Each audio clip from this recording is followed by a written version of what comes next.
Halo, apa kabar pejuang centang biru? Kali ini saya akan membahas soal profesional bahasa Indonesia. Soal nomor 1. Cermati penjelasan berikut. Materi pengajaran bahasa yang disajikan dalam bentuk latihan berbicara dapat membentuk keterampilan berbahasa berdasarkan kebiasaan. Kriteria gramatikal secara rapih yang terkait dengan pembelajaran dan disusun dari tataran terendah berupa fonem, morfem, kata, frase, klausa, dan kalimat, serta tidak mereka-reka data atau berdasarkan keumuman dan mudah diterima. Setelah itu, baru diajarkan keterampilan membaca dan menulis. Hal yang dinyatakan pada ilustrasi tersebut termasuk teori linguistik, A. Fungsional, B. Deskriptif, C. Struktural, D. Tradisional. Dan jawabannya adalah C, karena merupakan teori struktural, yaitu keterampilan berbahasa berdasarkan kebiasaan. Kriteria kegramatikalan secara rapih yang terkait dengan pembelajaran dari morfem, kata, frase, klausa, dan kalimat, serta tidak mereka-reka data atau berdasarkan keumuman dan mudah diterima. Nomor 2. Hal berikut yang termasuk pembelajaran bahasa Indonesia yang terkait dengan linguistik deskriptif adalah A. Asumsi mengisyaratkan kepada penekanan perlunya latihan berbicara dan menggunakan informan asli untuk menirukan dan melatih lafal sebelum siswa diperkenalkan dengan latihan menulis. B. Menelaah bunyi ujaran dan intonasi, seluk-beluk bentuk kata dan pengaruh perubahan bentuk kata terhadap golongan dan arti kata. Tata bahasa yang membahas hubungan antar kata serta mengkaji tentang makna. C.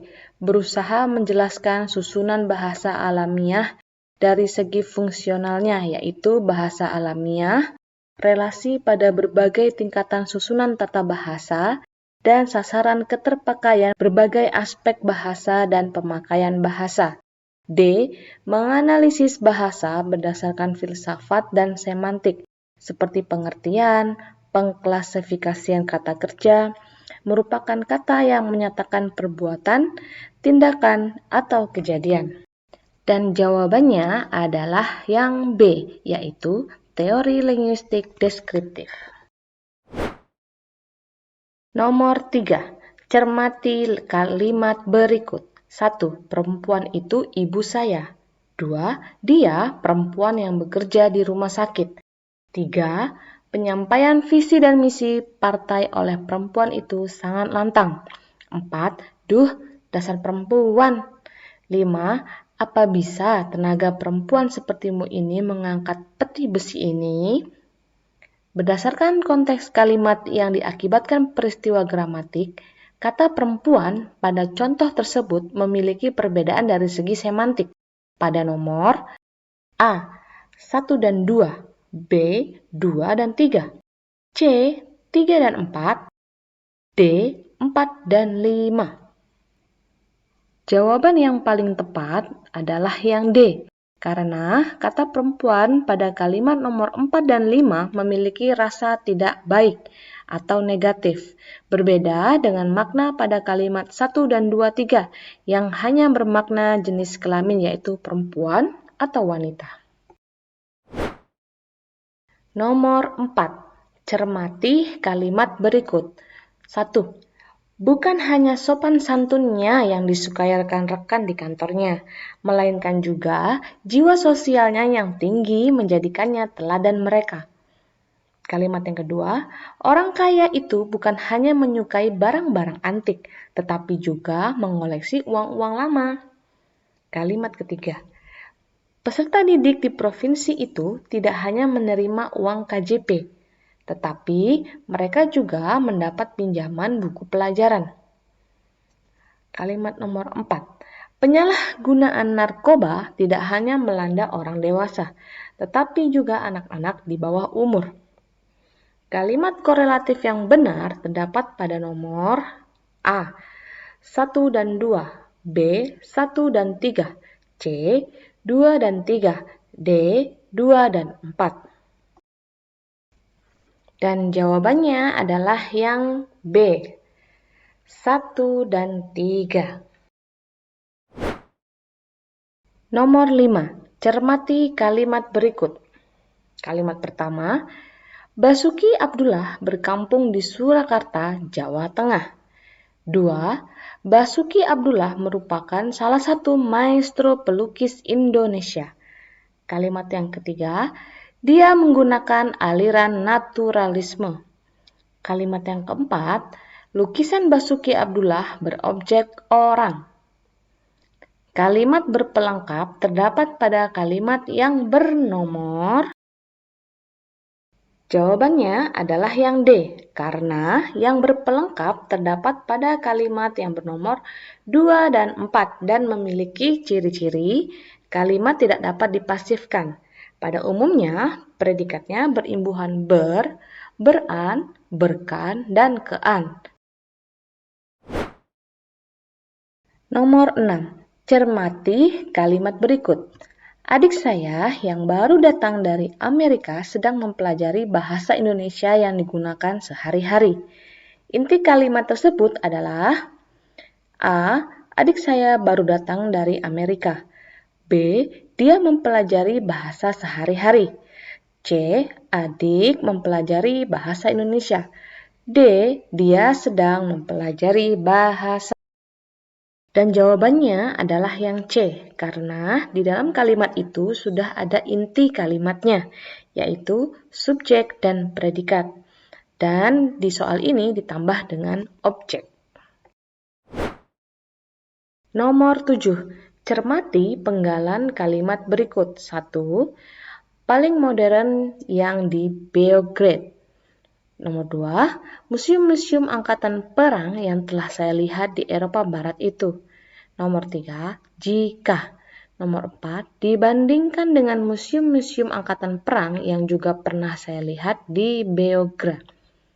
Urutan yang tepat agar unsur kalimat tersebut menjadi kalimat majemuk bertingkat dengan klausa anak kalimat mendahului klausa induk kalimat adalah A. 2, 1, 3, 4, B. 2, 3, 2, 1, C. 3, 2, 4, 1, D. 3, 1, 4, dan 2. Dan jawabannya adalah yang C, yaitu 3, 2, 4, 1. Karena urutan tersebut sudah membentuk kalimat majemuk bertingkat, yaitu anak kalimat mendahului induk kalimat. Nomor 8. Cermati ilustrasi berikut. Pada usia ini, bahasa anak telah menyerupai bahasa orang dewasa. Sebagian besar aturan gramatika dan pola bahasa yang telah dikuasainya, serta panjang tuturnya semakin bervariasi.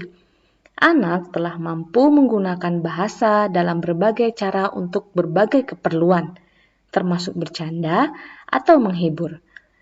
Usia anak yang memiliki kemampuan berbahasa sesuai dengan ilustrasi tersebut adalah berumur A. 0-1 tahun, B. 3-4 tahun, C. 5-6 tahun, atau D. 10-15 tahun. Jawabannya adalah C, karena pada usia 5-6 tahun, gramatika teratur telah dikuasainya, pola bahasa dan panjang tuturnya semakin bervariasi, serta mampu menggunakan bahasa dalam berbagai cara untuk berbagai keperluan termasuk bercanda dan menghibur. Nomor 9. Penguat kedudukan bahasa Indonesia sebagai bahasa negara adalah A. UUD 1945, Bab 15 Pasal 36, B. Sumpah Pemuda 28 Oktober 1928, C. Piagam Jakarta 1945, atau D. Pembukaan Undang-Undang Dasar 1945. Dan jawabannya adalah B, yaitu Undang-Undang Dasar 1945 Bab 15 Pasal 36. Nomor 10. Cermati ilustrasi berikut. Anak SD mengetahui bahwa satu kata dapat berubah makna karena proses afiksasinya. Prefik, sufiks, dan simulfik berubah-ubah. Misalnya, kata satu dapat berubah menjadi bersatu, menyatu, penyatu, satuan, satukan, disatukan, persatuan, kesatuan, kebersatuan, mempersatukan, dan seterusnya. Pemrolehan bahasa yang sesuai dengan ilustrasi tersebut termasuk subsistem A. Pragmatik, B. Sintaksis, C. Semantik, atau D. Morfologi. Dan jawabannya adalah D, karena morfologi sendiri pengertiannya adalah pembentukan kata dengan proses afiksasi yang menimbulkan perbedaan. Nomor 11. Cermati tahap pemrolehan bahasa pada anak berikut. 1. Tahap ujaran telegrafis. 2. Tahap satu kata. 3. Tahap pengocehan. 4. Tahap dua kata satu frase. Urutan yang tepat tahap pemrolehan bahasa pada anak adalah nomor, dan jawabannya adalah C. 3, 2, 4, 1, yaitu yang pertama seharusnya tahap pengocehan, yang kedua tahap satu kata, yang ketiga tahap dua kata satu frase, dan yang terakhir adalah tahap ujaran telegrafis. Soal nomor 12. Tahap ini berlangsung pada saat anak menganggap satu benda tertentu dicakup kepada satu makna yang menjadi nama dari benda itu. Misalnya, disebut meong, kucing yang dipelihara di rumah saja. Guguk hanya anjing yang ada di rumahnya, tidak termasuk yang berada di luar rumah si anak. Hal yang dinyatakan pada ilustrasi adalah tahap pertumbuhan semantik sang anak, yaitu tahap A. Penyempitan makna kata, B. Generalisasi berlebihan, C. Medan semantik, atau D. Generalisasi. Dan jawabannya adalah A. Tahap penyempitan makna kata, berlangsung antara 1 sampai 1,5 tahun. Pada tahap ini, anak-anak menganggap satu benda tertentu yang dicakup ke dalam satu makna menjadi nama dari benda itu. Nomor 13. Seorang anak dalam belajar bahasa tidak terdorong demi bahasa sendiri. Akan tetapi, dia belajar bahasa karena kebutuhan dasar yang bersifat seperti lapar, haus, dan perlu perhatian dan kasih sayang. Hal yang diungkap pada ilustrasi tersebut merupakan faktor yang mempengaruhi pemerolehan bahasa anak, yaitu faktor A. Biologis, B. Lingkungan sosial, C. Intelijensi, atau D. Motivasi. Jawaban yang paling tepat adalah D, karena faktor motivasi. Sumber motivasi pada umumnya dibagi menjadi dua, yaitu motivasi dari dalam atau internal, dan motivasi dari luar, yaitu eksternal. Dalam bahasa, seorang anak tidak terdorong demi bahasa sendiri. Nomor 14. Pernyataan berikut yang bukan hakikat bahasa adalah A. Bahasa adalah rangkaian bunyi yang dihasilkan oleh alat ucap manusia secara sadar oleh siapapun dalam masyarakat. B. Bahasa adalah rangkaian bunyi yang dihasilkan oleh alat ucap manusia secara sadar oleh siapapun dalam masyarakat dimanapun masyarakat itu berada. C. Bahasa adalah sistem simbol bunyi yang bermakna. Bahasa adalah suatu keadaan atau juga suatu persyaratan yang disepakati oleh sekelompok manusia pada suatu wilayah atau daerah tertentu. D. Bahasa adalah bunyi yang bermakna dan berartikulasi yang dipakai sebagai alat komunikasi. Dan jawabannya adalah A, karena tidak sesuai dengan prinsip bahasa. Ingat ya, yang ditanya adalah yang bukan. Nomor 15. Cermati ilustrasi berikut. Mirna yang tinggal di Jakarta sehari-harinya menggunakan bahasa daerah, yaitu bahasa Betawi. Sewaktu dia melanjutkan pendidikan di Jogja, dia berbaur dengan teman-temannya dari berbagai daerah. Bahkan ada yang dari luar negeri. Walaupun Mirna mampu menggunakan bahasa Inggris dengan baik, Mirna tidak berusaha untuk memperlihatkan kepada teman-teman bahasa asing tersebut. Malah, Mirna dengan konsisten berbahasa Indonesia dalam berkomunikasi, sehingga orang asing tersebut juga berbahasa Indonesia. Mirna tidak sedikit pun merasa malu. Mirna juga menjaga kesopan santunan dalam berbicara, baik di lingkungan tempat tinggalnya maupun lingkungan kampusnya. Ilustrasi tersebut menggambarkan kedudukan bahasa Indonesia sebagai bahasa nasional, yaitu sebagai A. Lambang identitas nasional, B. Lambang kebanggaan kebangsaan, C. Sebagai bahasa pengantar, D. Alat pemersatu bangsa. Berdasarkan ilustrasi tersebut, jawabannya adalah B, yaitu lambang kebanggaan kebangsaan. Itu tadi 15 soal profesional bahasa Indonesia. Jangan lupa berbagi kepada sesama pejuang centang biru. Terima kasih, salam sukses semuanya.